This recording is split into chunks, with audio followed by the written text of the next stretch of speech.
जय हिंद, जय भारत। प्रदेश के महिला जवान व पुरुष जवान आंखें खोल खोल के समझ लीजिए और जान लीजिए। अब इस वक्त विश्वस्त सूत्रों से अंदर से पता चला है, अंदर से नहीं बल्कि एकदम खुल्लम खुल्ला है कि जिला मिर्ज़ापुर का होमगार्ड जवान अवैतनिक व महिला जवान का नया रेट बीओ इंस्पेक्टर और जिला कमांडेंट मिर्ज़ापुर के द्वारा खोल दिया गया है। 5,000 से लेकर 3,000 तक। यदि वो चुनाव ड्यूटी नहीं जाना चाहता तो कलेक्टेड में जो ड्यूटी जहां कर रहे थे वहां रहने के लिए नया रेट 5,000 तय किया गया है। यदि वो चुनाव फिर भी नहीं, थोड़ी दूरी जाना चाहता है, लगा दी जाए ड्यूटी थाने पर या थोड़ा और हटके, तो उसका नया रेट 3,000 रुपया। ये खेला देखिए, फरुखाबादी खेल। लेकिन फिर भी हमारा होमगार्ड अवैतनिक को ये कुछ चटुकार कंपनी कमांडर और इनके कमाऊ पूत, इनके कमांडेंट बीओ पेड स्टाफ का कमाऊ पूत शशिकांत प्रजापति, जो गोंडा में भर्ती हुई है और ब्लॉक स्तर पर भर्ती होती है, तो फिर यहाँ कैसे आ? फिर इनका प्रकरण कोर्ट गया। कोर्ट इनके रेड को खारिज करते हुए कमांडेंट को भेज दिया। कमांडेंट ने इनको तत्काल ड्यूटी परेड से हटा दिया गया। फिर ये अपन लेना देना करके दूसरे मंडली कमांडेंट, जिला कमांडेंट आके उसको बहाल कर दिए। ये खेल देखिए, यानी कोर्ट कानून का उल्लंघन। ये कानून का न इनका डर है न सरकार के आदेश। सरकार तो देख ही रहे हैं कि संभल से वो राजेश सिंघल जी 33 नंबर प्रत्याशी सदर संभल से किस तरीके से होमगार्ड की कोई औकात नहीं होती है। ये देख लीजिए, जिनके हाथ में विभाग रहा माननीय मुख्यमंत्री, वो इस तरीके, तो फिर ये विभाग के अधिकारी पेड वाले कहाँ चूकने वाले? और वही दिख रहा, आज तक उठाए मुंदा, उस पे सरकार के हाथ में, माननीय मुख्यमंत्री के हाथ रहते हुए उन्होंने किसी प्रकार का इतने बड़े बड़े लूट घसोट अन्याय हो रहा हो, लेकिन ध्यान नहीं दिया जा रहा माननीय मुख्यमंत्री के द्वारा। तो ये प्रजापति, शशिकांत प्रजापति का मामला अभी साक्ष्यों के साथ दे, जिसपे किसी लेके डीआईजी प्रयागराज, मंडली कमांडेंट, जिला कमांडेंट, मंडल कमांडेंट, कोई ध्यान नहीं। और वही जगह वह नागेंद्र बहादुर जो आजमगढ़ का है, यहाँ आके गलत तरीके से भर्ती होगा, मार्कशीट और वो निवास प्रमाण पत्र और सब दिखा करके। अगर पता कर लिया जाए तो ना इनका यहाँ मकान है ना इनका कुछ है, तो ये भी उनके साथ लगा दिए गए हैं इस तरीके का और पैसा। तो वो इन दोनों को, नागेंद्र बहादुर और ये शशिकांत प्रजापति को लगा दिया गया है तहसील। ये इनके कमाऊपुर जिले के हैं। बीओ इंस्पेक्टर उनको नियुक्त कर दिया, कमांडेंट ने भाव खोल दिया। अब देखिए, कितना भी कुछ कर लो, लेकिन ये लोग मानने वाले नहीं हैं।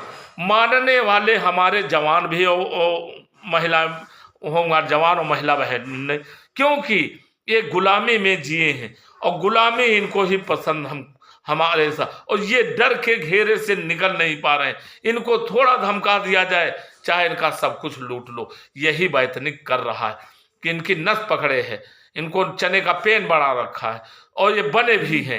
तो अन्याय दोनों खराब है, जुल्म करना और जुर्म सहना दोनों। तो ये देखिए, वहाँ के पेड स्टाफ कमांडेंट से लेकर बीओ और वहाँ के इनके कमाऊ पूतों का, इनका कोई बाल बांका नहीं कर पा रहा है। और तो ये लग रहा है कहीं ना कहीं माननीय मुख्यमंत्री, और ये इशारा है कि एसोसिएशन अगर बोलती है तो इस पे कतई ध्यान न दो और अत्याचार बढ़ा दो। इसलिए बढ़ा दो कि जब सुनी नहीं जाएगी तो ये अपने आप स्वतः एसोसिएशन खत्म हो जाएगी।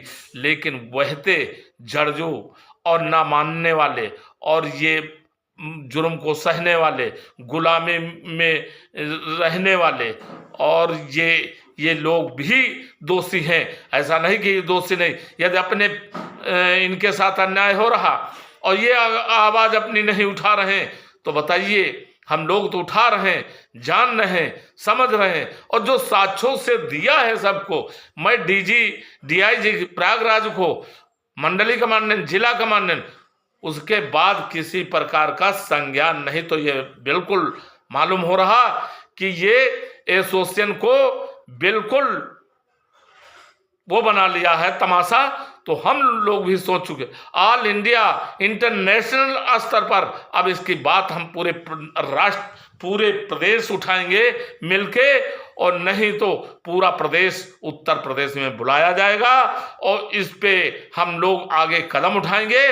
और जब तक ये जुर्म पर संज्ञान और ये अपराध कहा जाए, एक तरफ गुंडा मुक्त, अपराधी मुक्त उत्तम प्रदेश बनाने, और एक तरफ इन्हीं के माननीय मुख्यमंत्री के पास विभाग और इन्हीं के अधिकारी लूट रहे हैं। तो गुंडा ये हैं, अपराधी ये हैं, इनके बैठे इनके अधिकारीगण महाभ्रष्टाचारी, महालुटेरे, महागुंडा, उनको सरकारी लाइसेंस बना है। तो जब साक्ष्यों के साथ दिया जा रहा है तो इस पर माननीय मुख्यमंत्री क्यों नहीं इस पे संज्ञान लेते? तो ये लगता है कहीं ना कहीं सारा सरकार के बैठे अधिकारियों का भी है, और वो सोच रहे हैं माननीय मुख्यमंत्री सुनेंगे नहीं और हम उनको जो कहेंगे वो हमारी बात मान लेंगे। इनके सरकार में बैठे अधिकारीगण ये पूरी तरीके से छूट दिए हुए सरकार के बैठे अधिकारी कि तुम जो चाहो वो करो। एसोसिएशन कतई नहीं सुनी जाएगी, नहीं सुनी जाएगी तो सारा साक्ष्य इकट्ठा करके अब कानून की चौखट पर लेके और बता देंगे वो बचाने वालों की। जैसे मुकेश द्विवेदी को बचाया, अभी तक 1 महीना हो गया है, फर्जी मार्कशीट लगवा के उसको नौकरी करवा रहे थे और जानते भले उसको, और नौकरी कर रहा था, इन सबके अधिकारियों के संज्ञान में था। आज जब कोर्ट गए तब उसको ड्यूटी परेड से वंचित किया। बल्कि मुकदमा लिखाना चाहिए और रिकवरी होना चाहिए इसकी, और नहीं होगी तो वो तो हम कराई लेंगे, कोर्ट में ही है, हम तो कराई लेंगे और बचाने वालों को लपेट देंगे इसमें। जैसे नहीं सुन रहे प्रदेश में, मिर्जापुर समेत पूरे प्रदेश में, ऐसे बचाने वाले और ना सुनने वालों का हम इनको सबक सिखा देंगे। जैसे एक राजा थे और एक शेर और एक गधा था, तो गधा कहने लगा शेर से, कैसी होती है घास, किस रंग की? तो उन्होंने कहा हरी। तो उन्होंने कहा नहीं, नीली। जब ज्यादा आ गया तो गधा राजा कहा चलिए राजा साहब पास। दरबार गए, दरबार जब बात सुनी तो राजा ने शेर को सजा सुना दी। जब सजा सुना दी तो वो जाके सलाखों के पीछे गए, मिलाई किया और कहा शेर साहब घास कैसी थी? फिर उन्होंने कहा हरी।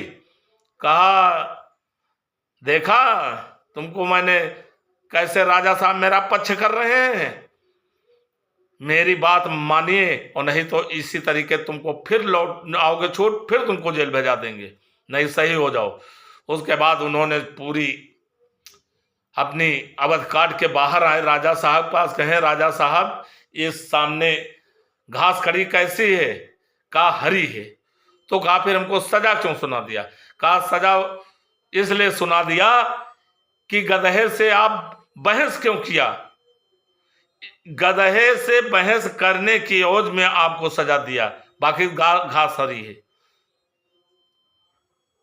तो ये होता है इनसे बात करना। मैं समझ गया, सीधा आप कानून पकड़िए और पूरे प्रदेश के जवान आंखें खोल लो।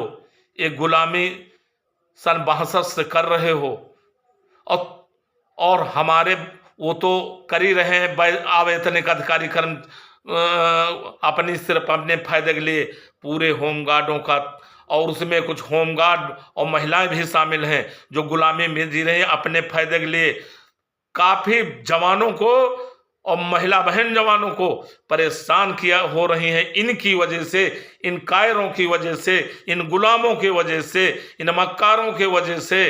तो उनको जब आप तनिया खड़े हो जाएंगे तो इनको देखेंगे किस कोने में रहेंगे, फिर पक्षपात कैसे करते हैं और कैसे वसूली करते हैं ये होमगार्ड जवानों से।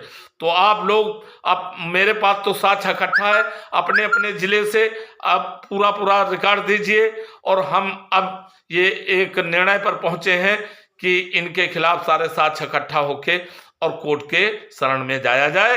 वहीं से ना तो आपकी सरकार सुनी है आज तक और ना सुनेगी, और अगर सुनेगी तो ये अधिकार ये होने नहीं दे। अभी देखिए रहते परेड में वहां जब आते थे फील्ड पर ट्रेनिंग के तो कहते तो आप आवेतनिक मैं वैतनिक, मेरी बात का अवहेलना किया तो सोच लेना। ये वहां रवैया है। इतनी बड़ी घटना है आवेतनिक में, इतनी ऊंची खाई है, तो इस खाई को बराबर एक रूपता ला दूं। अगर एक हो जाओ, एक रूपता जैसे ये वैतनिक है ऐसे आपको वैतनिक, नियमावली एक है जैसे इनकी है वही मेरी है। तो अपने हक अधिकार से आप लोग क्यों वंचित हैं? क्यों ये तनहा ये जिंदगी जी रहे हो गुलामी वाली? क्या तो ये जी रहे हो तो अपने परिवार की, अपने बच्चों की भविष्य बिगाड़ने का काम आप लोग कर रहे हैं। वो तो आपके नस पकड़े, वो अगर उनके पर ब्लेम लगता है लगाया तो ये वो सब वैतनिक एक हो जाते हैं और आपके पर लगाया जाता है। तो जो आपकी लड़ाई लड़ रहा उसी पर मढ़ देते हो झूठे आरोप। यही एकजुटता दिखाइए, फिर देखिए साथ सहयोग दीजिए, अपनी ड्यूटी कीजिए। मैं इनको रुला खून का आंसू रुला दूंगा इनको, जिस तरीके इनका ईंट जब आप पत्थर से दूंगा। लेकिन आप पहले एक रूपता अपनी दिखाइए, एकता तो दिखाइए। तो मेरा कहना है जो ये कह रहे हैं कि एसोसिएशन अवैध, तो कानून से बड़े आने वाला ये कोरोना आ गया, नहीं तो उनको सिखा देते प्रमुख सचिव को और ये जत्ते अधिकारी हैं कि कानून तोड़ना होता क्या है। लेकिन चलिए आज नहीं कल वो तो इनको हम बना ही देंगे, ठीक कर ही देंगे। और ये तुम्हारा पड़ा है 8-9 हजार रुपया कम दिए हैं, मोची और चौकीदार का दे दिए, फिर 16 से, और जब फाइनल होगा एरिया फिर दुगना मिलेगा और 8-9 हजार रुपए फिर वेतन लगेगा। वेतन ग्रेड भी दिलवाऊंगा और जो फैसिलिटी सारी हैं एक कांस्टेबल शुरू थे वो पूरा मिलेगी। तो आप एकजुटता दिखाइए। और मिर्जापुर की कहानी बहुत ही गंभीर है, इस पे संज्ञान नहीं तो हम इस पे हो सकता है डिबेट भी करें, डिबेट। और इनके काले कारे गंदे काले कारनामे सरकार और बैठे सरकार के अधिकारियों को खोल के सामने प्रदेश नहीं नेशनल पर रख दे। आज गंभीर होते वो संबल से इनका बीजेपी राजेश सिंघल बोले हैं, होमगार्ड का अपमान किया है, अपमानित किया है और ये जनता का भी अपमानित किया है। ये धमकी भरी जिस तरीके से इन्होंने धमकी दी है तो इनके ऊपर अब तक तत्काल मुकदमा हो जाना चाहिए और इस पे राज्य आयोग को उत्तर प्रदेश को संज्ञान लेना चाहिए और दिल्ली तक भेज चुका हूं। इस पे आयोग को संज्ञान लेके और मुकदमा कायम कर देना चाहिए और इनकी प्रत्याशी पर इनको हटा के बाहर कर देते, इनके ऊपर मुकदमा लगा जेल की सलाखों के पीछे भेज देना चाहिए था। लेकिन देखिए नहीं, और एक पर आरोप लगाते हैं लेकिन खुद के आरोप लगता है तो अनदेखा किया जा रहा है। तो ये बर्दाश्त से शोषण नहीं करेगी। ये प्रदेश की लूट घसोट अत्याचार भ्रष्टाचार को समाप्त करके हम रहेंगे। आने वाला कल हम लोग नए तरीके नए रास्ता अपना करके और इनका सबको जेल की सलाखों के पीछे हम लाइन लगा दूंगा। तो मिर्जापुर के जवानों कमर कस लो और इनको जो ये जातवाद फैला रहे हैं, बीके सिंह हैं तो मौर्या लेकिन बीके सिंह लिखते हैं, चलिए ठीक है, ये कहाँ छिपा रहे हैं अपनी जात को। तो ये देखा जाएगा। ये बहुत गंभीर मामला है। और जो वहाँ ये शशिकांत और इनके रिकॉर्ड भेजा है, क्यों नहीं जांच की गई, क्यों नहीं इनको बैठाला गया? और बल बैठाला ना बैठाल के वहाँ पूरे मिर्जापुर की तहसील ये शशिकांत प्रजापत और नागेंद्र बहादुर को दी गई है, जो अन्य जिलों के गलत तरीके से भर्ती हुई है, जबकि हाई कोर्ट संज्ञान लेके इनको हटा दिया था। और उसको जो आदेश पहुंचा वो कमांडेंट हटा भी दिए थे, लेकिन दूसरे कमांडेंट आके इनको ले दे के फिर विभाग में ले आए। जय हिंद, जय भारत। प्रदेश अध्यक्ष रामेंद्र कुमार यादव, उत्तर प्रदेश, लखनऊ। वंदे मातरम। जय हिंद।